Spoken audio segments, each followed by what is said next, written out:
자, 오늘 이번 시간에 시작해야 될 거는 뭐냐면 비유동자산. 지난 시간에 우리 그 유동자산에 대해서 유동자산에는 당좌자산하고 그다음에 재고자산이 있다고 했었고요. 당좌자산에 해당되는 것들 통합계정이었었죠. 현금 및 현금성 자산, 단기 투자자산, 매출채권, 기타채권, 그 다음에 재고자산까지 해서 재고자산에 이슈가 되는 것들 쭉 설명을 해드렸어요. 오늘은 여기 해당되는 유동자산은 그렇게 다 끝났고요. 비유동자산에부터 설명을 해드릴 건데요. 비유동자산.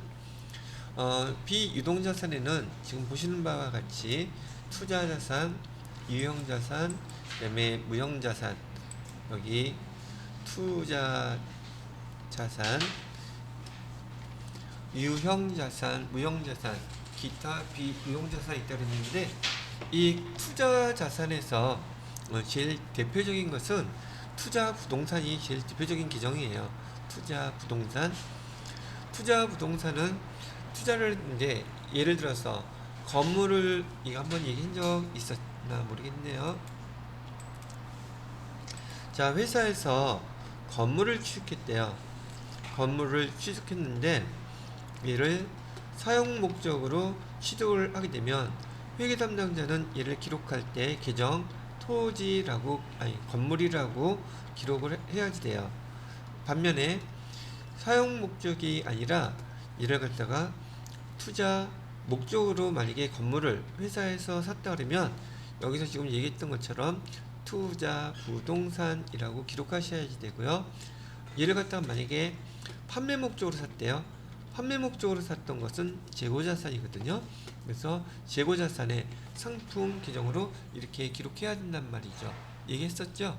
그래서 회계 담당자들은 이 계정을 사용할 때 이런 목적과 사용 목적에 따라서 계정들이 많이 바뀐단 말이죠. 비슷한 예로 여기 우리가 우선 식사를 갖다가 했는데 그 식사한 대상이 목적이 거래처와에 따르면 접대비라고 써야 되죠. 이건 대표적으로 많이 여러분이 알고 있는 계정이니까 접대비라고 써야 되는데, 직원들끼리 식사했다면 뭐라고 써야 돼요? 그렇죠. 복리 후생비라고 써야 되는 것처럼 우리 회계 담당자들은 이런 목적을 구분할 줄 알아야 된단 말이죠. 그래서 투자 자산에서 첫 번째 대표적인 그 투자 자산은 투자 부동산이라고 얘기해 드리는 것이고요.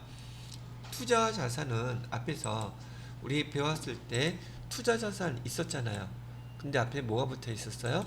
단기 투자 자산이라고 붙어 있었던 것들, 여기에 계정 3개 있었잖아요. 첫 번째 단기 금융 상품,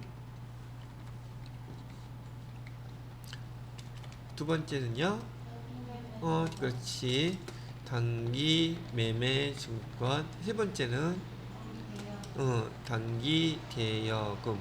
근데 여기는 다 공통적으로 투자 자산인데 앞에 단기자가 다 붙어 있죠. 이 단기가 아니라 이 단기가 장기로 바뀌면 다 이 투자 자산에 오는 것들이랍니다. 이렇게요. 그러면 앞에서는 단기 투자 자산이라고 썼는데 단기가 아니라 장기로 넘어가게 되면 다 투자 자산이라는 항목으로 오는 거구나, 그렇게 알 수 있겠죠. 자, 두 번째로는 지금 이 투자 자산 안에서 제일 많이 사용되는 것 중에 하나가 유가증권이에요. 유가증권은 우리가 기록하는 명칭, 계정 과목이 아니랍니다. 그래서 우선 유가증권의 의미하고 여러분들이 구분해야 될 걸 한번 제가 여기다가 밑에 써보려고 그래요. 여기다 쓸까?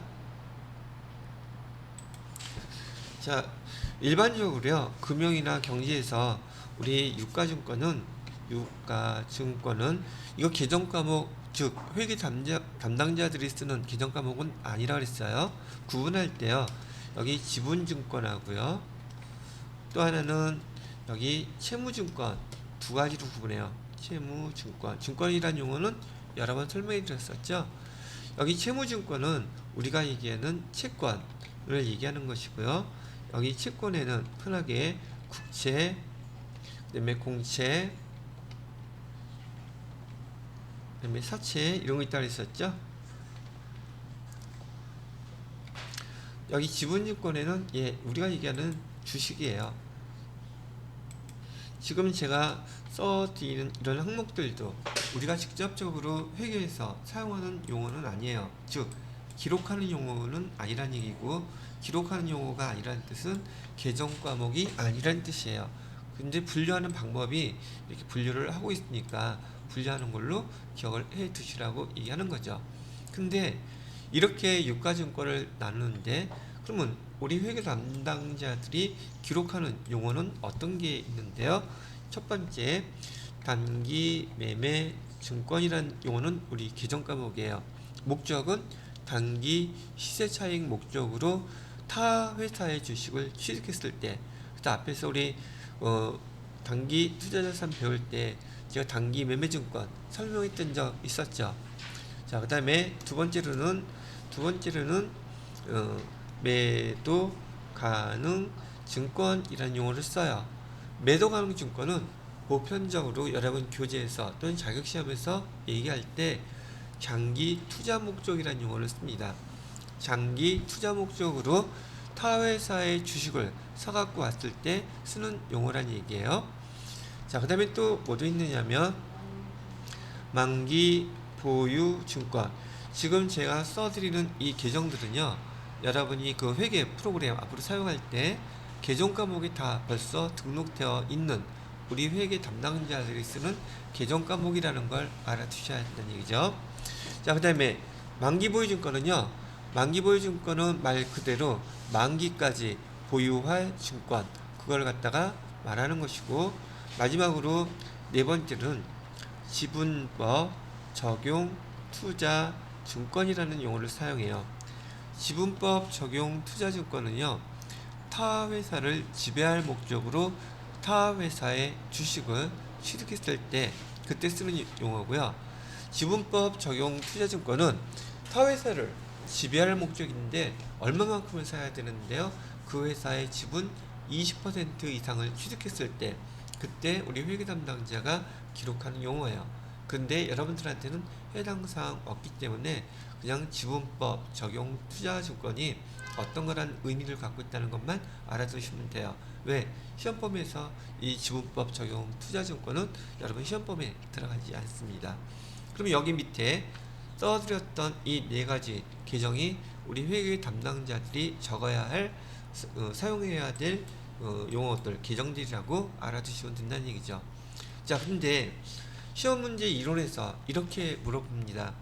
단기 매매 증권에 대해서는 지난번에도 제가 예를 들어드릴 때 또는 기출문제나 연습문제 풀어볼 때 다 주식만 나온단 말이죠, 예제가.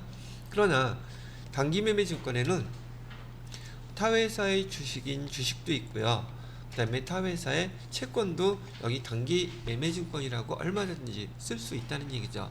그래서 자격시험에서는 이렇게 물어봐요. 단기 매매 증권에는 채권이 들어갈 수 없다. 맞는 말일까요? 틀린 말일까요? 말로 물어본단 말이죠. 그럼 단기 매매 증권에는 예를 들은 게 주로 주식을 예를 든다 그랬죠? 왜? 채권은 문제가 어려워요. 계산은 복잡하고. 그래서 보통 여기 채권에 관련된 문제는 사채, TAT 2급 정도 세무 쪽으로 넘어가야지, 그때부터 급수가 좀 올라가야지만이 거기에 해당되는 문제들이 나오기 시작한답니다. 그 다음에 두 번째, 매도 가능 증권에도 마찬가지로 주식도 있고요, 여기도 채권도 있어요. 주식, 채권 두 가지가 다 같이 있고요. 그 다음에 만기 보유 증권은 여기 만기라고 쓰여져 있는 것으로 보아 주식이라는 건 만기가 없죠. 그러니까 만기가 있는 여기에는 채권밖에 들어갈 수가 없어요. 자, 이렇게 차이를 구분해 드리는 거고, 자, 마지막 지분법 적용 투자증권에는 지분이라는 용어는 채권에는 사용할 수 없는 용어예요. 얘는 오로지 어디에만 주식에만 사용할 수 있는 용어이기 때문에 여기는 주식만 해당된다고 보시면 돼요.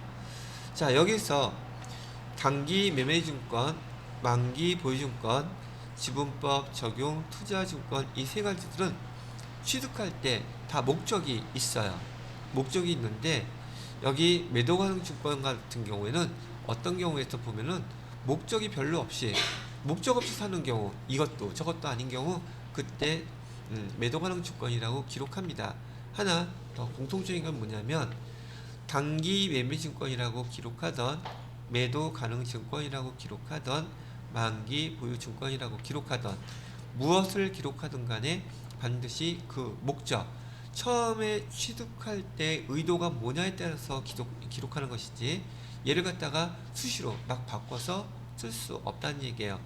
내가 지금 채권을 샀는데 채권을 살려는 의도가 이 채권 샀다가 만기까지 보유하고 있다가 만기 되면 원금하고 이자 다 받아야지 라고 샀다 그러면 얘는 만기 보유 증권이라고 기록해야 되고 이거 한 달 있다 팔아야지 시세차익 목적이 요즘 이자율이 높으니까 좀 비싸게 팔아야지 생각하고 이 채권을 샀다 그러면 목적 자체가 단기 시세차익 목적이죠. 그때는 단기 매매 증권이라고 기록하는 거예요. 네 가지 다 어떤 걸로 구분한다? 처음 취득할 때 목적이 무엇이냐에 따라서 기록하는 거예요. 자, 그러면 이렇게 변동될 수 있는 가능성을 갖다가 한번 예를 들어 본다면은 단기 매매증권, 즉 단기 시세차익 목적으로 주식을 샀어요. 그래서 얘를 조만간에 팔아가지고 단기 시세차익을 봐야지 라고 샀는데 얘가 가격이 폭락을 해갖고 그 가격을 도저히 1년 이내는 회복할 수가 없다. 그런 상황이 벌어질 수 있겠죠. 주식에서는.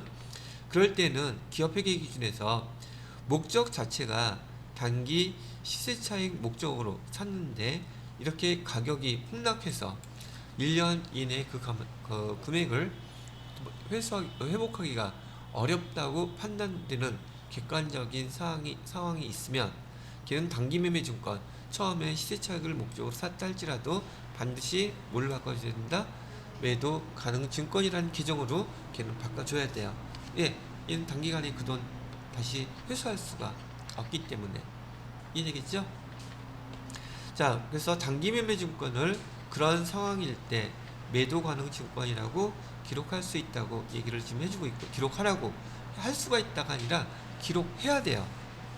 기업회계 기준에서 그렇게 얘기했기 때문에. 근데 반대로 이번에는 이런 경우도 있지 않을까요? 지금 의도 자체가 매도 가능 증권 특별하게 어떤 목적을 갖고서 산 거는 아니었어요. 그래서 매도 가능 증권이라고 써놨는데 얘를 한 달 뒤에 팔아야겠다 생각이 바뀌었어. 그러면 매도 가능 증권을 다시 단기 매매 증권으로 계정을 바꿔서 쓸 수가 있느냐는 거예요. 이렇게 해서 이렇게 쓸 수 없어요. 오케이? 매도 가능 증권은 목적이 바뀌었다고 해서 단기 매매 증권으로 바꾸어 써서는 안 된다는 얘기를 하는 거예요. 그럼 이런 경우도 있겠네요. 지금 여기서 만기 보유 증권 채권을 샀는데 얘가 만기까지 보유할 의도를 갖고 있었어요. 근데 3개월 있다 팔아야 되겠어. 그러면 얘도 계정을 바꾸어서 만기 보유 증권이라고 기록해 놨던 것을 단기 매매 증권이라고 이렇게 바꿔 쓸 수 있냐는 거예요. 얘도 없어요. 단기 매매 증권들은 처음에 예시당초 그 투자 목적으로 시세차익 목적으로 산 의도가 아니었더라면 계정을 바꿔 쓰지 말라는 거예요. 그대로 그냥 그때 처분해버리고 말지 그 계정으로. 이해하시겠죠? 자, 근데 이런 경우가 있겠죠? 지금 단기 매매 증권은 매도 가능 증권으로 바꿀 수 있고, 여기 매도 가능 증권이나 만기 보유 증권은 단기 매매 증권으로 이해야 어떻게 됐든 간에 바꿀 수가 없다고 되어 있다고 좀 얘기하는 거죠. 자, 거기에 반해서 여기 지금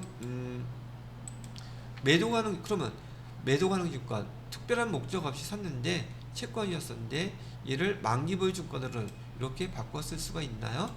반대로 만기 보유 증권을 매도 가능 증권으로 이렇게 바꿔 쓸 수 있나요? 예, 얘는 두 개 다 가능해요. 매도 가능 증권과 만기 보유 증권은 서로 대차해서 계정을 바꿔 쓸 수는 있어요. 근데 전제 조건이 있어요. 이렇게 바꿔 쓰기 위해서는 이렇게 변경하는 계정을 변경 사용하는 그 날 있죠? 당일. 변경 당일까지의 공정가치로 평가하고 난 다음에 바꾸래요. 공정가치로 평가 후 그다음에 계정을 이렇게 바꿔 쓸 수가 있습니다. 그럼 이런 거 바꿔 쓰는 그 등등 내용들이 교재에 나와 있기는 한데 여러분들이 지금 그렇게 문자로만 읽기에는 머릿속에서 많이 뱅뱅거리고 무슨 말인지 헷갈릴 수 있거든요. 근데 제가 이렇게 간단하게 주르륵 해놓고 요 관계를 설명을 해드렸죠. 요거 갖고 이해한 다음에 시험 문제 단기매매증권 이런 쪽에서 문제가 종종 출제가 된답니다. 그래서 이렇게 기억을 해 놓으시면 되겠다고 얘기를 하는 거죠. 좀 이런 내용이 교재에 나와 있느냐? 그러면 좋겠지만 교재에는 안 나와 있어요. 근데 회계 1급, 세무 2급 사이에 이런 문제들로 많이 물어봐요. 그러니까 알고 계시라고요. 그래서 제가 그랬잖아요. 교재가 중요한 게 아니라 설명할 때는 제 설명 잘 들으셔야 한다 그랬죠. 그리고 제가 보내드렸던 그 파일 거기에는 다 있죠. 제가 심심해서 뭐 써놨겠어요? 그럴 리가 없잖아요. 그죠? 자, 됐다면 이번에는 뭘 가르쳐 드릴 거냐면 우리 앞에서 단기 매매 증권에 대해서 지금 취득 과정, 그 다음에 보유 과정, 처분 과정 설명해 드렸죠. 근데 지금 여기 비유동자산에서 지금 여기 매도 가능 증권이라는 계정이 나왔어요. 그래서 지난번에 서설명해 드렸던 단기 매매 증권하고 지금 이번 여기서 나오는 매도 가능 증권에 대해서 양쪽에 나란히 비교해서 설명을 해드려 볼 거예요. 얘도 마찬가지로 여러분들은 쓰실 필요 없고 제 설명 잘 들으세요. 왜? 여러분 그 파일 거기에다 다 지금 제가 써놨거든요. 그러니까 그 써놓은 걸 나중에 보면 금방 복습이 될 테니까 설명만 먼저 잘 들으세요. 그렇게 나눠드리니까 쓸 필요 없어서 편하긴 하죠. 괜히 좋나? 열심히 쓰게끔 내버려둘걸? 근데 사람은 있잖아요. 이런 거 써봐야지 자꾸만 집중하면서 볼 수 있어요. 그래서 저도 그거 보고 하면 되는데 그냥 이렇게 쓰고 있잖아요. 그죠? 근데 요거 끝나면 제가 또 쓰겠어요, 그거? 나눠드린 거 비교. 왜냐면 단기 매매 증권은 앞에서 했던 거잖아. 복습할 때는 제가 사용해요. 근데 처음 쓸 때는 잘 사용하지 않는답니다. 자, 또 하나 여기 끝내기 전에 하나만 더 추가로 설명해 드릴 게 있네요. 생각이 났어 지금. 자, 여기 단기 매매 증권은요, 단기라는 말이 붙었기 때문에 얘는 유동 자산에만 있는 거예요. 그쵸? 근데 여기 매도 가능 증권하고요, 만기 보유 증권은 1년 넘어가는 거, 즉 비유동 자산에만 있는 게 아니에요.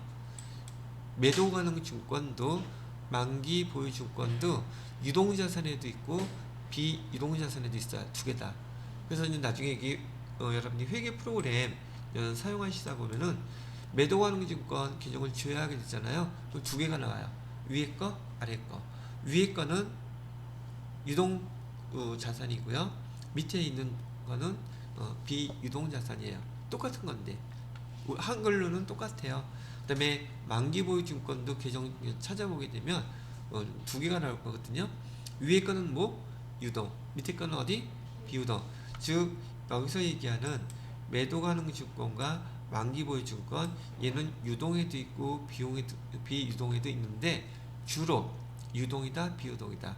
주로 비유동으로 많이 사용한다. 이렇게 기억을 하시면 되겠어요. 이해되셨습니까? 자, 그러면 이번 수업 시간은 여기까지만 잠깐 하고 잠깐 쉬었다가 여러분 요거 내용 한번 거기 내용 많지도 않죠?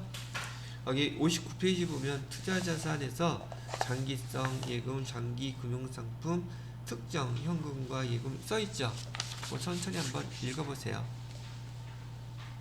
그다음에 여기 다음 연결되는 비유동자산에 대한 것 중에서 매정환증권하고 단기 매매증권 차이 나는 걸 갖다가 한번 설명을 해드리도록 하겠습니다.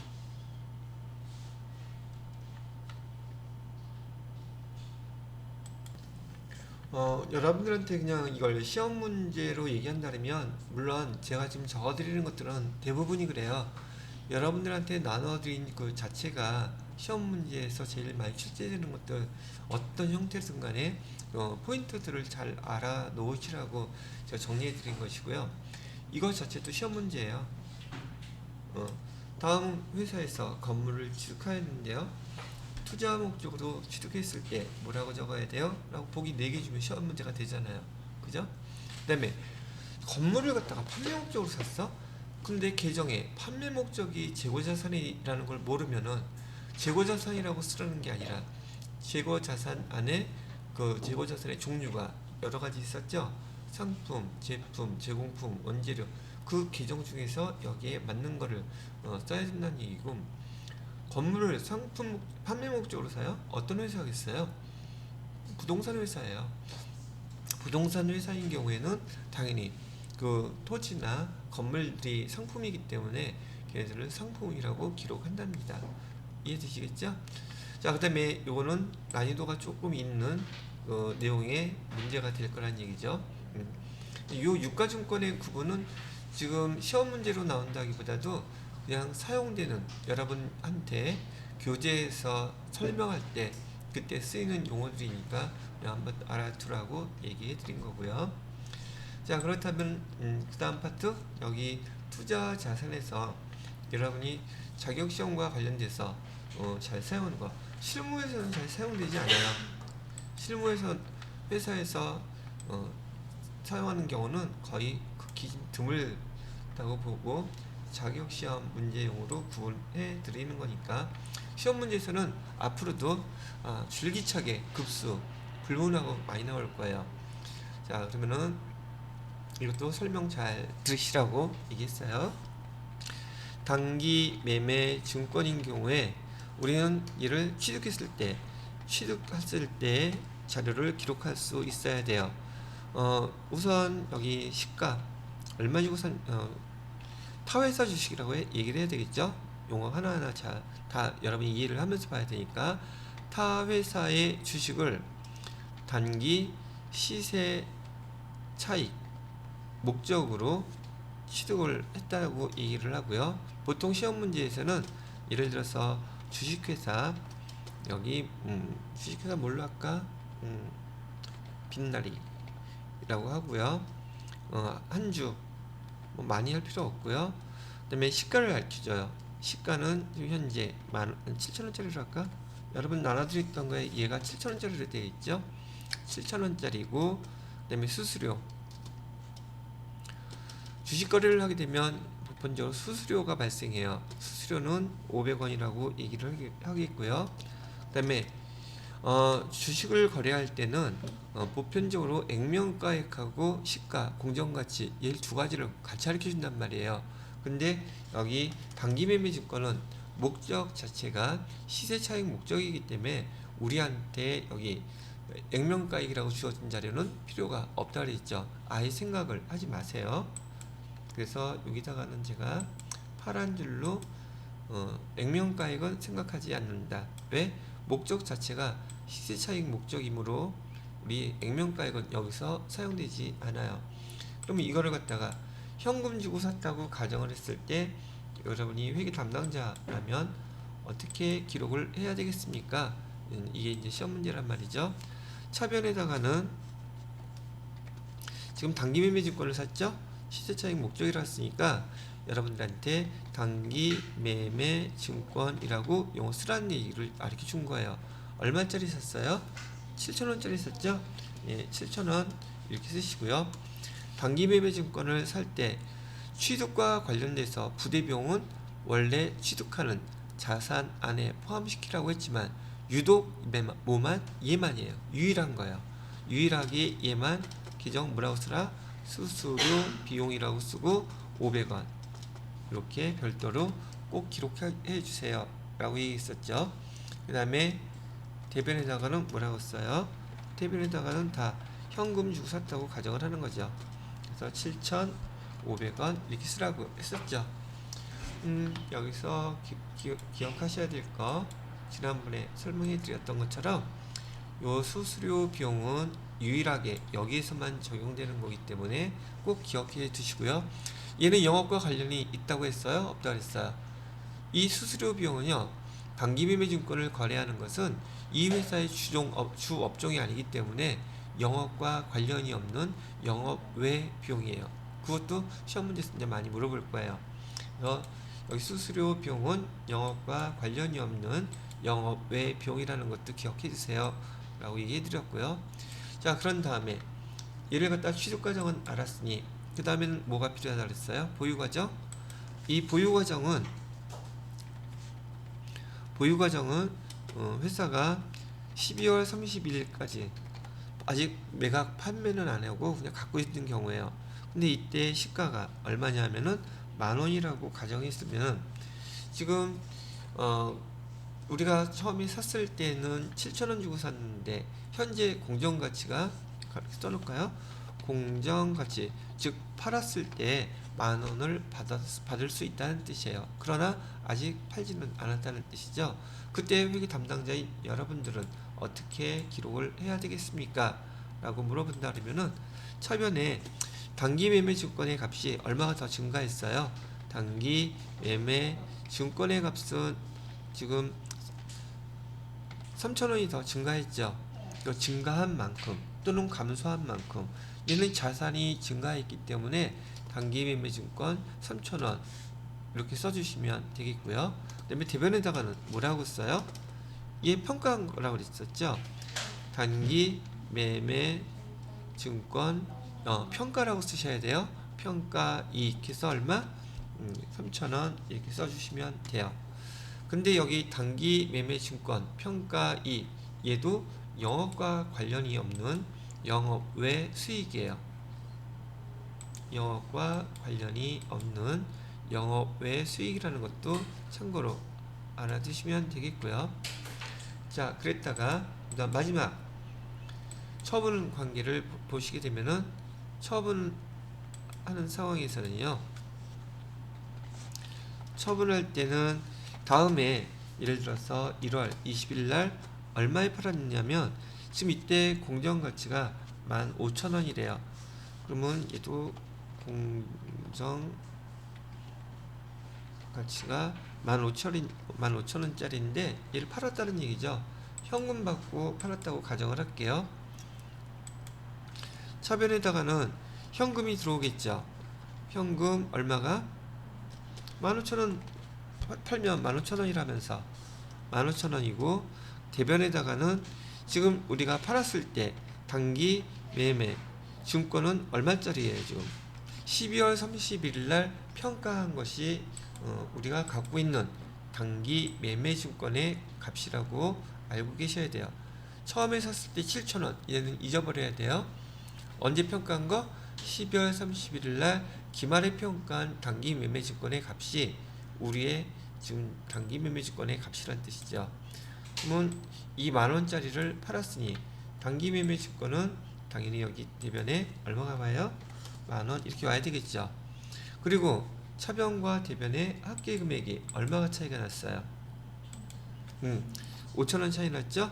5,000원 차이 난 거에 계정은 뭐라고 기록하겠습니까? 똑같이 이는 단기 매매 증권, 이번엔 처분이죠. 처분해서 이익이 생겼다 해서 단기 매매 증권 처분 이익으로 기록하십니다. 자, 이 단기 매매 증권 처분 이익도 영업과 관련이 있다 없다? 없기 때문에 얘도 영업 외 수익이에요. 여기 비용도 두 개도 다 영업과 관련이 없는 수익과 비용들이라고 알고 계시면 되겠고요. 지금 여기서 빼놨지만 여기 처분할 때에도 수수료가 발생할 수 있죠. 그럼 수수료는 여기다가 제가 파란 글씨로 500원이라고 써놓는다면 똑같이 수수료가 500원이에요. 그럼 단기매매증권 처분이익은 수수료 500원을 내게 되면 5,000원이 아니라 4,500원이 돼야 되겠죠. 뭐 현금은 우리한테 4,500원, 14,500원만 들어오겠죠. 그렇게 수수료를 반영해 주시면 되고, 여러분이 이렇게 처분 문제가 나왔을 때 수수료를 동시에 계산하면 헷갈리니까 이렇게 수수료는 빼고 계산한 다음에 단기 매매 증권 처분 이익이 났으면 이익에서 500원 줄여주시고요. 만약에 단기 매매 증권 처분 손실이 났으면 손실에다가는 더 더해줘야 되겠죠. 비용이 더 증가하는 거니까. 그래서 처분할 때는 수수료 비용이라는 용어가 나타나면 안 된다는 걸 얘기해 드리는 거예요. 자, 이건 지난번에 설명해 드렸던 내용이었었고요. 자, 그러면 얘하고 비교해서 지금 비유동자산에서 나와 있는 여기 단기 매매증권하고 비교된 매도 가능 증권은 어떻게 기록이 되는지 비교를 해보도록 할게요. 여기는 매도 가능 증권인 경우에는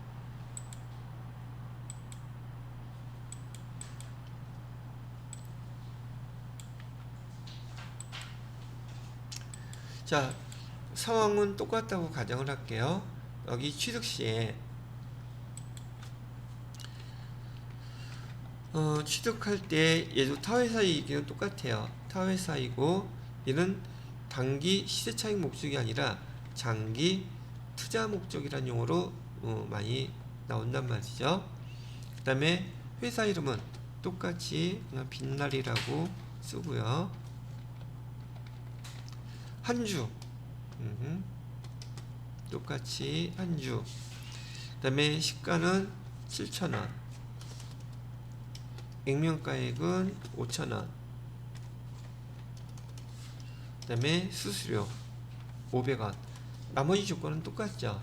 이랬을 때 취득했을 때 우리 회계 담당자들은 차변에다가 얘는 장기 투자 목적으로 샀다고 했으니 계정을 뭐라고 쓰라는 뜻이었어요.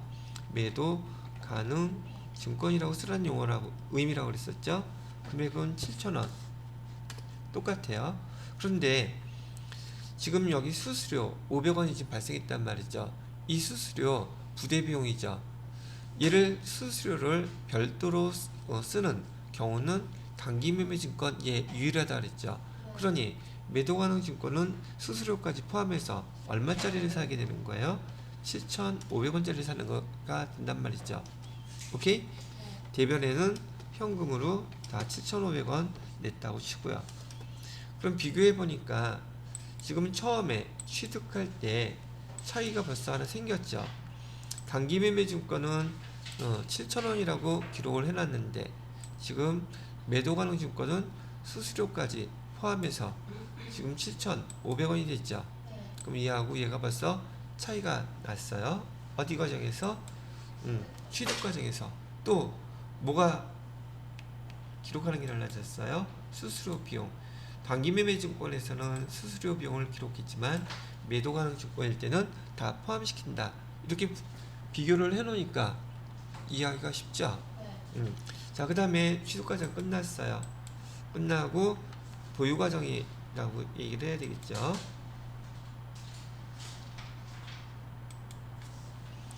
자, 보유과정에서 얘도 마찬가지로 12월 31일 날짜에 지금 여기 시가는 얼마라고 나와 있냐면 공정가치 10,000원이라고 나와 있어요.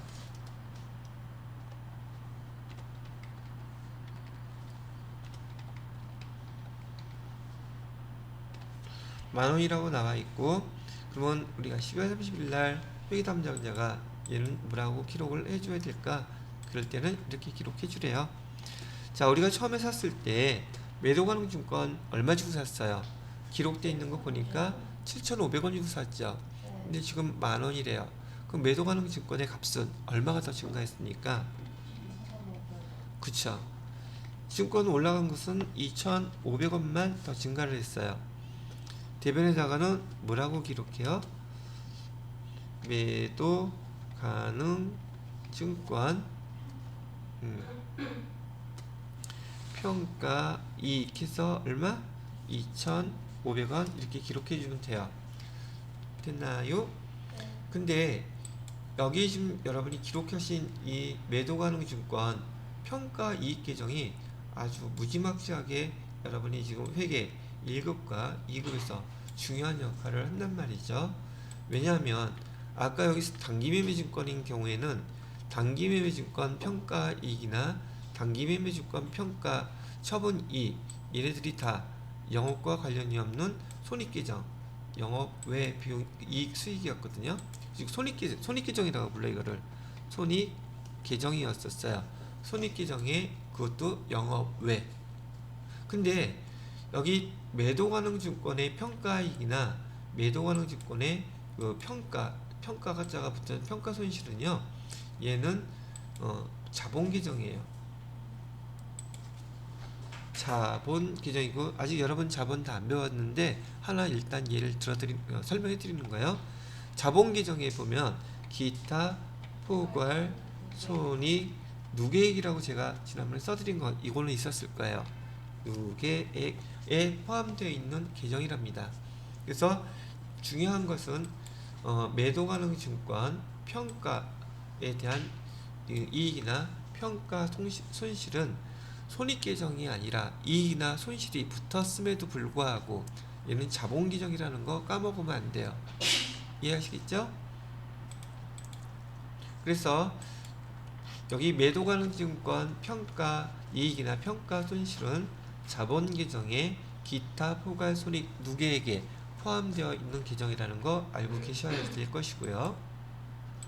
그 다음에 다음 단계 요거까지 해서 기록을 해 놓으셨다면 마지막 단계 처분 단계를 아셔야지 돼요. 자, 그래서 처분 단계에 들어서게 되면 똑같이 얘를 1월 20일 날 처분했다고 치고요. 이때 얼마에 팔았느냐면 판매액은 15,000원이었다고 기록을 하는 거죠. 자, 그다음에 수수료 비용 500원이 있다는 것도 이따가 같이 별도로 보시면 될 것 같고요. 그러면 이때는 어떻게 현금으로 다 팔았다고 가정을 할게요. 그럼 차변에 현금은 얼마가 들어갔겠어요? 일단 현금은 15,000원이 들어오겠죠? 그럼 대변에 우리가 갖고 있던 매도 가능 증권 얼마짜리겠어요? 여기 12월 31일 날 공정가치로 평가했던 거 요 금액 얘 똑같아요. 그거는 단기매매 증권처럼. 그럼 얼마짜리가 팔린 거예요? 10,000원짜리가 이렇게 팔렸다.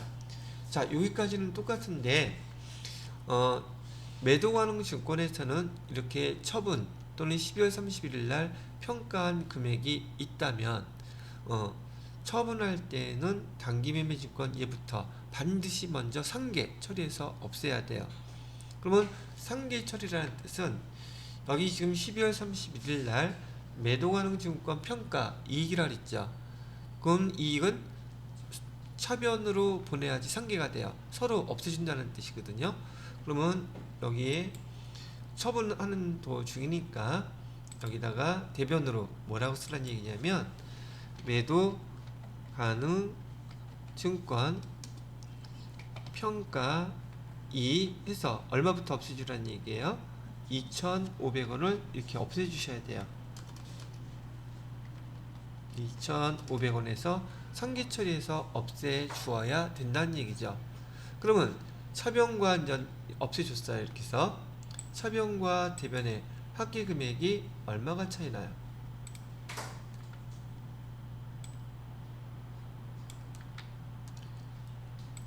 이렇게 해서 반드시 상계 처리해서 자본계정인 경우는 그렇다는 얘기예요. 자본계정 얘는 상계 처리해서 이렇게 없애주고 난 다음에 그 결과를 기록합니다. 차변과 대변 합계 차익을 보니까 7,500원이 차이 나는데 이 7,500원은 지금 우리가 매도 가능 증권을 처분하는 거죠. 그래서 처분해서 이익이 생겼다 그래서 처분 이익으로 해서 7,500원 이렇게 기록해 주시는 거예요. 이게 독특하죠. 그래서 여러분이 이제 처음 자본계정에 대한 여기 매도 가능 증권 처분 이익을 계산할 때 단기 매매 증권 처분할 때하고 지금 분기하는 방식이 특이하게 다르죠. 그래서 요거를 반드시 익혀 놓으셔야 돼요. 매도 가능 증권은 자격 시험 목적으로 출제가 억수로 많이 나오는 항목이기 때문에 개정 분기를 이따가 시간 드리게 되면 단기 매매 증권하고 매도 가능 증권 비교하셔서 천천히 한번 기록해 보셔야 돼요. 그리고 일단 먼저 외워 놓으셔야 될 거, 단기 매매 증권 평가이익과 단기 매매 증권 평가 손실은 자본 계정이고, 매도 가능 증권이요. 말을 잘못했네.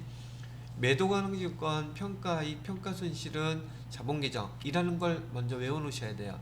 그리고 나머지 매도 가능 증권 처분이익이나 처분손실, 단기 매매 증권 처분이익이나 처분손실, 얘네들은 다 단기 손익계정이에요. 차이가 다르죠? 그래서 여기 외워놓으실 때 지금 현재 자본계정 한 가지 처음 배웠는데요. 얘는 자본계정 설명해 드릴 때 제가 또 묶어갖고 한꺼번에 또 복습을 해드릴 겁니다. 그래서 지금은 외워둘게. 매도 가능 증권 평가 손익. 중요한 건 뭐예요? 평가. 얘는 자본계정이라는 거 잊지 마시고요. 거기에 반해서 조금 전에 매도 가능 증권 처분 손익은 얘는 단기 손익계정이에요. 손익계산서에 들어가는 계정. 요거 구분 잘 하시라고요. 여기 단기 매매 증권 처분 평가 얘 둘 다 한꺼번에 정리를 해드릴게요. 단기 매매 증권 평가 손익, 얘도 손익계정. 그 다음에 지금 배웠던 단기 매매 증권 처분 손익도 무슨 계정? 다 단기 올해의 손익계산서 계정들이에요. 공통적인 것이. 얘도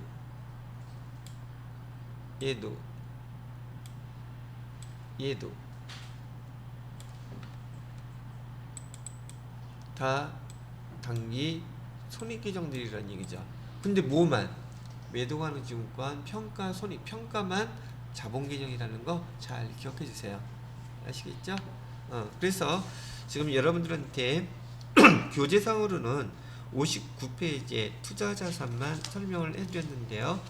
지금 매도 가능 증권 얘 하나 때문에 단기 매매 증권과 매도 가능 증권이 기록될 때 이런 차이가 있다는 것들 때문에 영업 외 수익이나 비용 자본 계정이라는 거 그 용어가 중요하게 자격시험에서 많이 다뤄지기 때문에 제가 별도로 정리해서 알려드린 거예요.